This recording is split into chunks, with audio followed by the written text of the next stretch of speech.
Serye ng pasabog ang binitawan ni dating Manila City Mayor Lito Atienza kaugnay sa paggawad ng prangkisa sa solar firm ni Batangas Congressman Leandro Leviste.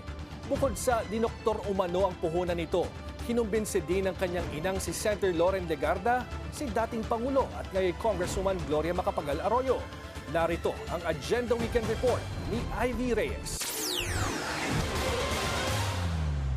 Bukod sa nilakad umano ni Senador Loren Legarda ang prangkisa ng Solar para sa Bayan Corporation o SPBC, questionable rin para kay former Buhay Party List Representative Lito Atienza ang anyay pagdodoktor ng puhunan ni Batangas 1st District Representative Leandro Leviste.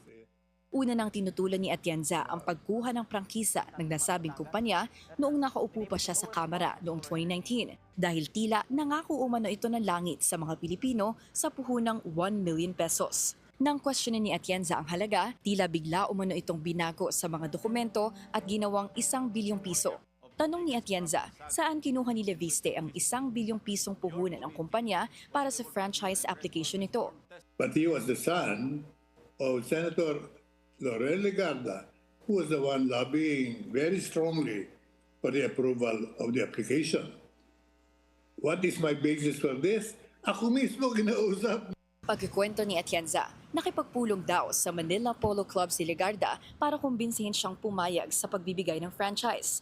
May pagkakataon pa raw na mismong si former President Gloria Macapagal Arroyo sinubukan ding kausapin siya para pumayag sa pagbibigay ng prangkisa sa SPBC.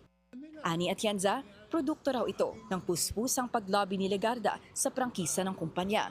Yung nakita ko na talagang may epekto yung lobbying ni Senadora dahil sinabi sa akin ni dating Pangulo Gloria Macapagal Arroyo, pagbigyan mo na si Loren dito. Alam mo na yan, kaibigan natin yan. Ang madalas umanong linyahan ni Senator Legarda, Ang kanyang appeal palagi, I am chairwoman of the Committee on Appropriation, Finance in the Senate. I can help you in your projects if you help me now. ayon kay Atienza, may solar power experts din umano siyang kinonsulta na hindi pabor sa setup ng solar firm ni Leviste dahil sa financial and technical discrepancies ng kumpanya. Matatanda ang sinabi ni Legarda noong 2019 na nag-abstain siya sa pagboto kaugnay ng pagbibigay ng franchise sa SPBC. Pero, ani Atienza, tila nag-violate pa rin ito sa conflict of interest laws dahil sa matinding paglobby nito. Senator Legarda violated that provision because she tried convincing me at Manila Polo Club. Buwelta ng kampo ni Leviste, we refuse to give oxygen to a gaspy old man. Kaya't kahit no comment, hindi raw ito pag-aaksayahan ng oras.